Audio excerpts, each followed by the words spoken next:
Sir చెప్పండి, ఎక్కడి నుంచి వస్తున్నారు మీరు? మాది వచ్చేసి పులివెందుల తాలూకా, పులివెందుల మండలం.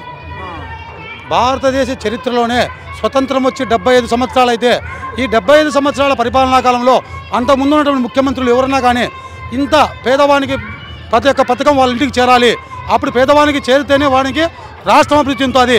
ఇప్పుడు ఈయన అంటున్నాడు చంద్రబాబు నాయుడు రాష్ట్రం అభివృద్ధి చేయలేదు, అక్కడ సంక్షేమం అంటే ఏమని అభివృద్ధి. ఎందుకంటే సర్క్యులేషన్ డబ్బులు ప్రజల్లోకి వస్తే ఆ ప్రజలు వచ్చేసి డబ్బులు ఇచ్చే ప్రతి ఒక్క వస్తువు కొనడానికి వస్తుంది. వస్తువు కొనుగోలు శక్తి పెరిగితే ఆటోమేటిక్గా అభివృద్ధి అవుతుంది. చంద్రబాబు నాయుడికి ఎంతసేపు ఉన్నా అతని చుట్టూ ఉన్నటువంటి పెద్ద మనుషులకు మాత్రమే ఉపయోగపడుతుంది.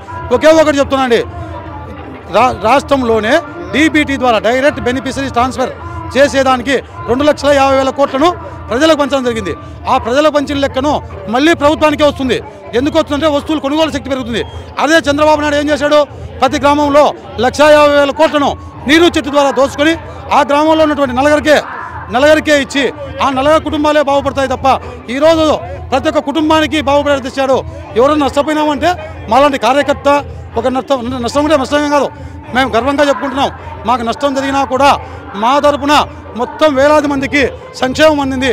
ఆ సంక్షేమం అందడంతోనే పేదరికం తగ్గింది. పేదరికం ఈరోజు దేశంలో మనము 5వ స్థానంలోకి వచ్చాం. అంటే ఎక్కడ 15వ స్థానం నుంచి 5వ స్థానంలోకి వచ్చాం. అంటే ఇంతకంటే అభివృద్ధి ఎక్కడ జరిగింది? అదేవిధంగా ప్రతి ఊరిలోనూ ఊరి గౌన్ లేకపోతానే ఒక సచివాలయ వ్యవస్థ కనపచ్చాది. ఒక సచివాలయం ఉంటుంది, రైతు భరోసా ఉంటుంది, వెల్నెస్ సెంటర్ ఉంటుంది, లైబ్రరీ ఉంటుంది. అంటే ఇవన్నీ ఏంటి? మానవ వనరులు, విద్య, వైద్యము. ఈ ప్రజలకు కావాల్సిన మౌలిక సదుపాయాలు విద్య, వైద్యం. ఇంకా ఏమి కావట్లేదు. ఎందుకంటే వైద్యం అందుతే ప్రతి ఒక్కడు పనిచేసగలడు, విద్య వస్తే ప్రతి ఒక్కడు చదువుకోగలడు, బాగా కార్పొరేట్తో చదువుకోగలడు.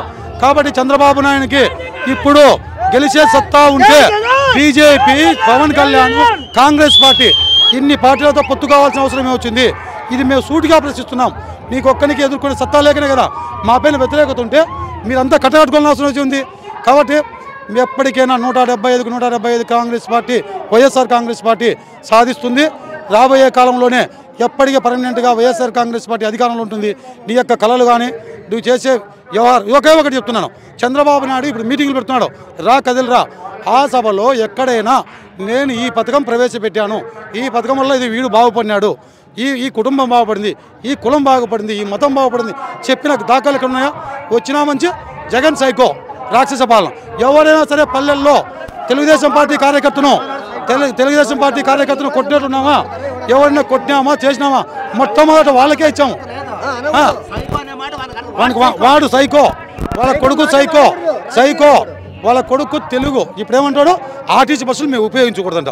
మేము ఎయిర్ బస్సులు కట్టినాం. నువ్వు నవనిర్మాణ దీక్షలని, ఆ దీక్షలు, ఈ దీక్షలని బెంజ్ సర్కిల్లో రోజుల తరబడి ఒక్కొక్క రోజు 4 గంటలు 5 గంటలు ఇబ్బంది పడినారు. మేము బస్సులకు డబ్బులు కట్టి గవర్నమెంట్కు బస్సులు తెచ్చుకున్నామే కానీ ఏ విధంగా దుర్వినియోగం ఎక్కడైనా డాక్రా మహిళలు తెచ్చుకోలేదు. అంతకుముందు డాక్రా మహిళలు తెచ్చుకున్నావు. వీళ్ళంతా స్వచ్ఛమైనటువంటి వైఎస్ఆర్ కాంగ్రెస్ పార్టీ కార్యకర్తలు స్వచ్ఛంగా తరలి వచ్చారు.